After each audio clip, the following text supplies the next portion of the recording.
friend.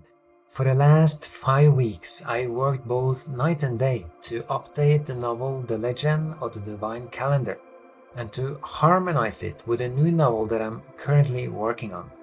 I'll soon tell you how you can get the new version for free and also about some rather embarrassing mistakes that I discovered. So just stay with me, I'm going to get to all this. Let me just read an email that I received that really touched me. Dear Father Elisha, The Legend of the Divine Calendar captivated me and gave me a boost of spiritual zeal to read the Bible and spend more time in prayer in order to hear God's voice regarding my purpose on earth. Thank you for writing such a wonderful book. I pray you will publish more exciting adventures in the near future. Reading this encouraging feedback from a reader was soon followed by several people asking why Leo couldn't share what he saw and his mysterious scroll with anyone, not even with his spiritual mentor Johnny. This scroll displays Leo's soul and shows what happens to his invisible self as the story progresses. I told you about it in episode 3 of Inspiring Minds and Hearts, and these questions from you made me pause the current project and revisit this book. The outcome is that Johnny now says to Leo throughout the story, "Don't tell anyone but me about your personal legend, even if an angel should appear to you. God called you to teach the principles, but this scroll doesn't belong to this age, understand?" The main reason was to clarify an important spiritual principle. If you receive a spiritual impression from God in any form, we shouldn't keep it from our spiritual mentor or our spiritual father or mother, because they can confirm its authenticity and solidify our own conviction about what God shared with us and that it was indeed God's word to us. If you have already read this story, these minor changes won't affect the plot, except for the change I just explained. But as you can see, I ended up making changes on almost every single page. To make a long story short, I'm becoming an editor, so 90% of these fixes you won't even notice. However, if you are a reader who pays close attention to details, you will notice some new elements in this updated version of The Legend of the Divine Calendar. From today until Monday, March 17th, you can get the updated ebook for free in a 5-day Amazon.com giveaway. You'll find the link below or in the video's description. But can I ask you one favor? If you get the new ebook, when you scroll past the last chapter, an option pops up where you can leave a simple star review with an optional comment field. When you feel ready, could you please review this book?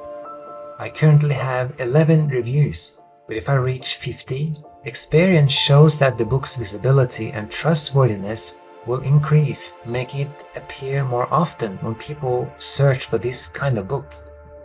Will you join me in my final effort to reach this goal?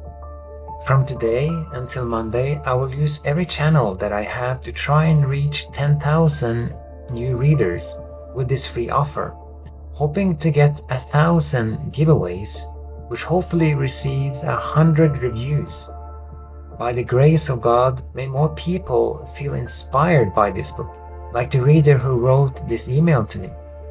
Below, you can see some posters about the giveaway, along with the link to the ebook on Amazon.com. I know I'm asking a lot, but would you be willing to post one of these posters on your own social media? But if you can't, I'll hope you take advantage of this 5-day giveaway or tell a friend about it. It would be wonderful to reach 100 reviews.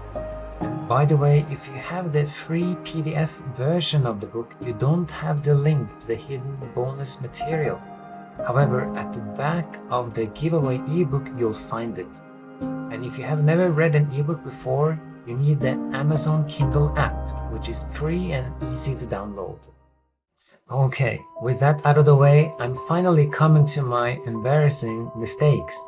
But before I tell you, if you're wondering whether you have the previous or the updated version of the book, if the page before chapter 1 looks like this, then you have the original version. But if it looks like this, Then you have the updated version. I found several blunders as I revisited the book. In one instance, I read that Johnny honked. Fearing Leo's mentor might sound too much like a goose, I changed it to Johnny honked the horn. Also, you might appreciate knowing that Johnny called his raven Beaky when they first met. But as Johnny grew fond of the bird, it felt too impersonal to just refer to one part of the raven, so Beaky became Bicky. But the embarrassing mistake was in Miriam's story when she overheard the shepherds talking about the corrupt prices in Jerusalem during the feasts. The original version reads like this. "Told me to bring them anyway," one shepherd said. "They're sick," the other said. "No meat on them lambs, and their legs shiver." Told him. They said they'll go for at least 9 denarii. 9? Wouldn't give that for an ox. You might not see what's wrong here, unless you're a historian. It turns out that 9 denarii for an ox wouldn't be considered expensive at all. In fact, if you got an ox for 200 denarii, that would be considered a good deal for a good animal.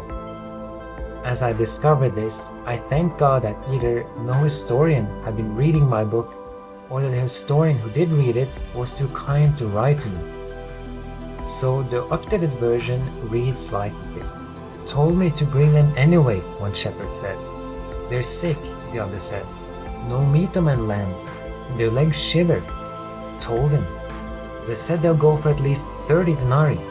30? Wouldn't give that for a donkey. A donkey would go for between 10 and 30 denarii, which tells you that this shepherd is not only a swindler, but he's a stingy one. Okay, thank you for your time, and thank you for watching, and thank you for everything you do to help me reach 100 reviews. I pray that God may fill you with the knowledge of His will, and all wisdom and spiritual understanding, that you may walk worthy of the Lord, fully pleasing Him, being fruitful in every good work, and increasing in the knowledge of God, strengthened with all might according to His glorious power, for all patience and long-suffering with joy.